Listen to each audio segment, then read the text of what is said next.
ఓం సాయిరామ్ శ్రీమాత్రే నమః. అమ్మ బిడ్డలందరికీ నమస్కారం ఫ్రెండ్స్.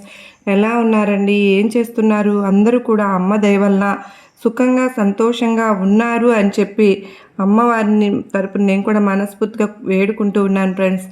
ఈరోజు మనకు అమ్మ సందేశం ఏంటో తప్పకుండా తెలుసుకుందాం. అంతకంటే ముందుగా మన ఛానల్ని ఎవరైతే కనుక మొదటిసారిగా చూస్తూ ఉన్నారో ప్లీజ్ అండి తప్పకుండా సబ్స్క్రైబ్ చేసుకోండి. అలాగే మీకు వీడియో నచ్చినట్లయితే చిన్న లైక్ ఇచ్చి సపోర్ట్ చేయండి.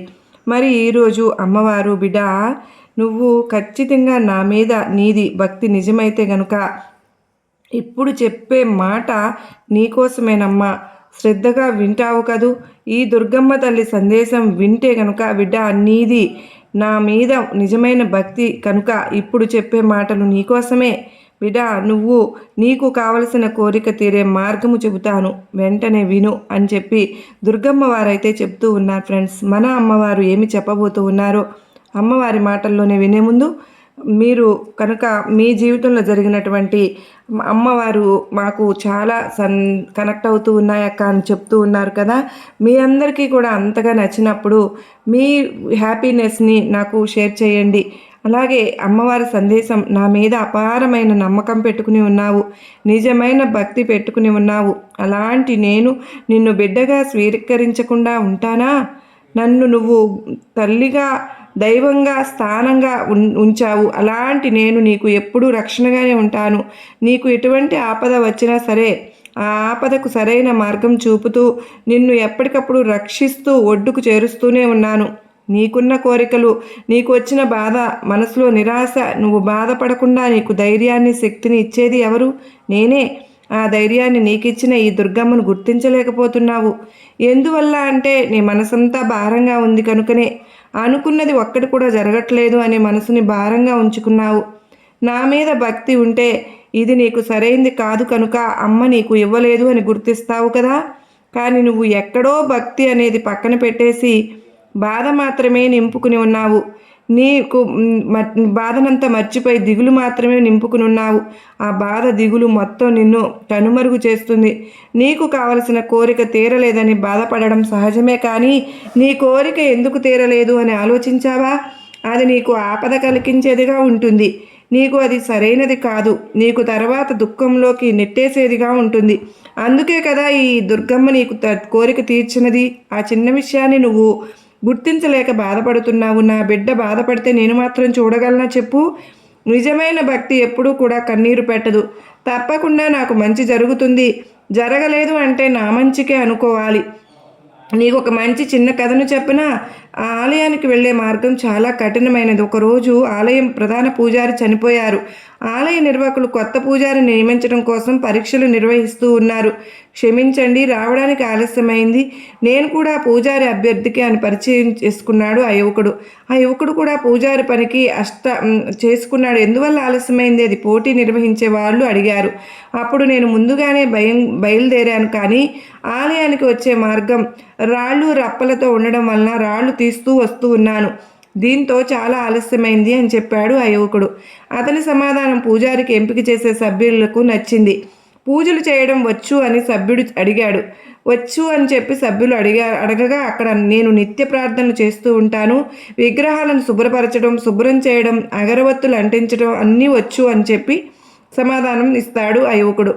మీరు వేదమంత్రాలు వచ్చా మీకు అని ఇంకో సభ్యుడు అడుగుతారు. అప్పుడు ఆ యువకుడు నాకు అవేమీ తెలియదు అని చెప్తాడు. సభ్యులు కాసేపు చర్చించుకున్న తర్వాత ఆ యువకుడిని ఆలయ పూజారిగా ఎంపిక చేశారు. ఏ ప్రార్థన అయినా నిజమైతే, నిజమైన భక్తి ఉంటే అది వేద మంత్రాలతోనే సమానం. నీకు వేద మంత్రాలు బోధించే ఏర్పాటు కూడా మేము చేస్తాము అని చెప్పి యువకుడితో సభ్యులు చెబుతారు. అతనికి ఆ యొక్క ఉద్యోగం ఎంత అవసరమో అంతేకాకుండా దేవుని మీద నిజమైన భక్తి ఉంది. వేద మంత్రాలు నేర్చుకోకపోయినా నేను భగవంతునికి బాగా చూసుకుంటాను, భగవంతునికి చక్కగా పూజ చేసుకుంటాను, నేను చేయగలను అనే సామర్థ్యం అతనిలో ఉంది. అది దేనివల్ల వచ్చింది? అతనిలో ఉన్న నిజమైన భక్తి వల్ల వచ్చింది. ఆ భక్తి ఎప్పుడు కూడా మనిషికి భక్తి మార్గంలోనే ఉంటుంది. పైకి కనిపించే అలంకరణ కన్నా లోపల ఉన్న గుణము అనేది ముఖ్యం. అలాగే పైకి కనిపించే మాటల కన్నా లోపల ఉన్న నిజమైన భక్తి ముఖ్యం. నిజమైన భక్తి నిన్ను భగవంతునికి దగ్గర చేరుస్తుంది. ధనం ఉంటే మాత్రమే చేసేది సహాయం కాదు, మనసు చేసేది కూడా. ఇతరులకు సహాయం చేయవచ్చు మనసుతో కూడా, అదే భగవంతుడు కూడా మెచ్చుకునే సహాయం. కనుక నీ దగ్గర చేతనైన మాటలు సహాయం చేస్తూ ఉండు. డబ్బు మనిషికి పైకి తీసుకుని రాగలదు, కానీ అది ఒప్పుకోవాల్సింది. కానీ మనిషి పైకి పోయేటప్పుడు డబ్బు ఏమాత్రమూ తీసుకోలేకపోలేడు. ఇది నిజమే కదా, ఒప్పుకోవాల్సిన నిజమే కదా బిడ్డ. జీవితానికి ఎంతో అవసరమే డబ్బు. వాటి కోసం కష్టపడతావు, శ్రమిస్తూ ఉన్నావు, కానీ డబ్బు మాత్రమే జీవితం అని అనుకోవద్దు. ఇక్కడికి వచ్చే వారందరి కోరికలు అని నేను దీవిస్తూ ఉంటాను, తీరుస్తాను అని. కోరికలు తీరకపోతే మనిషి అనేవాడు తృప్తి పడడు. ఆధ్యాత్మికత వైపు దృష్టి సారించి ఒక్క పైమెట్టు ఎక్కడానికి కూడా ప్రయత్నించడు. కనుక ఆధ్యాత్మిక వైపు, మనిషిని భక్తి వైపు, ధర్మం వైపు తీసుకువెళ్ళాలి అంటే తప్పకుండా నేను చేసే వాగ్దానం చేసి తీరాల్సిందే. ఈ అమ్మ వాగ్దానం చేసింది అంటే అది ఖచ్చితంగా జరిగే తీరుతుంది. కనుక ఆ అమ్మ వాగ్దానం అనేది నిజమవుతుందని నమ్ము. నీకు తప్పకుండా రాబోయే కొద్ది రోజుల్లో నీకు కొంత మొత్తం తీరుతుంది. నా బిడ్డలను నేను కాపాడుకోకపోతే ఇంకెవరు కాపాడుకుంటారు? నా బిడ్డల కోరికలు నేను తీర్చకపోతే ఎవరు తీర్చుతారు? ఎవరు నా భక్తులు కాపాడగలరు చెప్పు? అందువల్ల ఈ యొక్క నిజం వల్ల నేను ఎల్లప్పుడూ నా భక్తులను అందుబాటులో వారిని సంరక్షిస్తూ ఉంటాను. అదే నా నిజమైన బాధ్యత అని దుర్గమ్మ వారు చాలా చక్కటి సందేశాన్ని ఈరోజు తీసుకొచ్చారు కదా. ఈ సందేశం కూడా మీ అందరికీ కూడా నచ్చింది అని అనుకుంటున్నాను. నచ్చినట్లయితే చిన్న లైక్ ఇచ్చి సపోర్ట్ చేయండి. మరికొంతమంది అమ్మ బిడ్డలకు షేర్ చేయండి.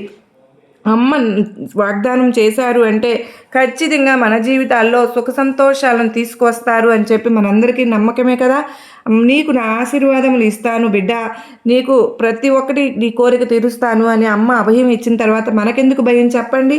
ఖచ్చితంగా మనందరం కూడా సుఖ సంతోషాలతో ఉంటాము అని చెప్పి అమ్మవారిని నేను కూడా మనస్ఫూర్తిగా అష్టైశ్వర్యాలు ఇవ్వాలి అని చెప్పి మనందరికీ కూడా మన కోరికలన్నీ తీరిపోవాలని చెప్పి నేను అమ్మవారి తరపున మరొక్కసారి అమ్మవారిని కోరుకుంటున్నాను. అందరూ బాగుండాలి, అందరిలో నేను ఉండాలి అని చెప్పి కోరుకుంటూ మరలా కలుసుకునేంత వరకు అందరికీ నమస్కారం అండి. శ్రీమాత్రే నమః.